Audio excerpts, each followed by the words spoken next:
En los dos libros de los Reyes está consignada una amplia e importante etapa de la historia política, religiosa y literaria de Israel.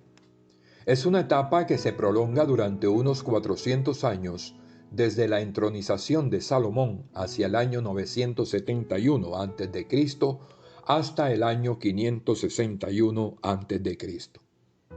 Los libros de los Reyes se refieren al establecimiento y esplendor de la monarquía unida bajo Salomón, a la pronta división de los reinos del norte y del sur, y a sus historias separadas hasta los trágicos finales de Samaria, año 722 a.C., y Jerusalén, año 587 a.C.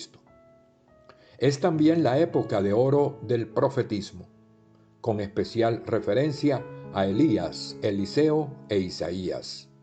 Y finalmente, es la época de la consolidación de las instituciones como el templo y el sacerdocio, pilares fundamentales de la comunidad post-exílica.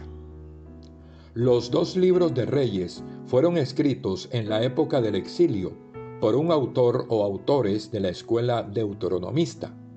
Tendría como finalidad primordial el dar una explicación teológica del desastre que supuso la caída de Jerusalén en el año 587. Características literarias.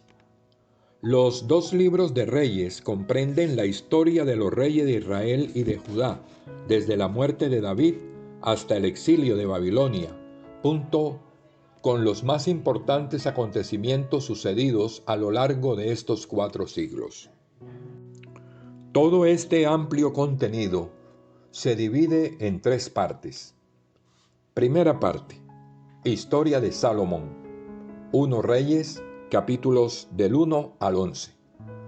Segunda parte: Historia sincrónica de los 2 reinos hasta la caída de Samaria. 1 Reyes, capítulo 12 al capítulo 17 del segundo libro de Reyes. Tercera parte: Historia del reino de Judá hasta el exilio. 2 Reyes, capítulos del 18 al 25.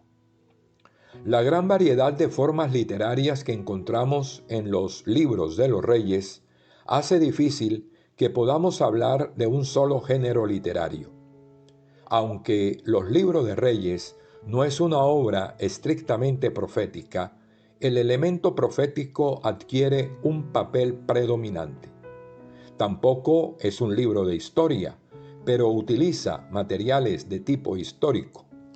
Los autores de los libros de Reyes revisan la historia para reflexionar teológicamente sobre ella y descubrir las causas y consecuencias de los hechos sucedidos, y proclamar la fidelidad de Dios y la infidelidad del pueblo y de sus dirigentes. Miremos ahora los temas teológicos de los libros de los Reyes. La finalidad de estos libros es teológica. En ellos podemos encontrar también énfasis o claves teológicas de tipo deuteronomista, monárquica y profética. La caída de Jerusalén, la destrucción del templo, el fin de la monarquía, la deportación y pérdida de la propia tierra, el año 587 a.C., es el auténtico ángulo focal de toda la historia deuteronomista y por tanto de los 2 libros de los Reyes. Sus autores tratan de explicar teológicamente estos hechos desastrosos para el pueblo y llegan a la conclusión de la inocencia de Dios, pues siempre Él ha cumplido su palabra. Solo el pueblo y sus dirigentes son los culpables y sufren el justo castigo por sus infidelidades a la alianza, por haber abandonado a Dios y su desobediencia a la ley y a los profetas. Otro tema teológico es la teología deuteronomista.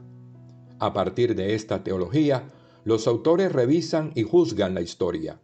Las ideas deuteronomistas más influyentes en los libros de los Reyes son: la centralidad de la alianza sinaítica, la unicidad de Dios que excluye radicalmente el culto a otros dioses, la importancia del templo como único santuario, la respuesta del pueblo concebida como fidelidad y obediencia a Dios, a su ley y a sus siervos los profetas. El otro tema teológico consiste en el juicio sobre la monarquía. La historia deuteronomista, en su conjunto, hace un juicio negativo sobre la monarquía. Los reyes de Israel y de Judá han sido, en última instancia, los responsables de las caídas de Samaria y de Jerusalén. La teología profética es la otra clave teológica de los libros de los reyes. Los profetas aparecen como los mensajeros de Dios, los transmisores de su palabra y los centinelas de la alianza. A través de los profetas, la palabra de Dios guía y dirige la historia.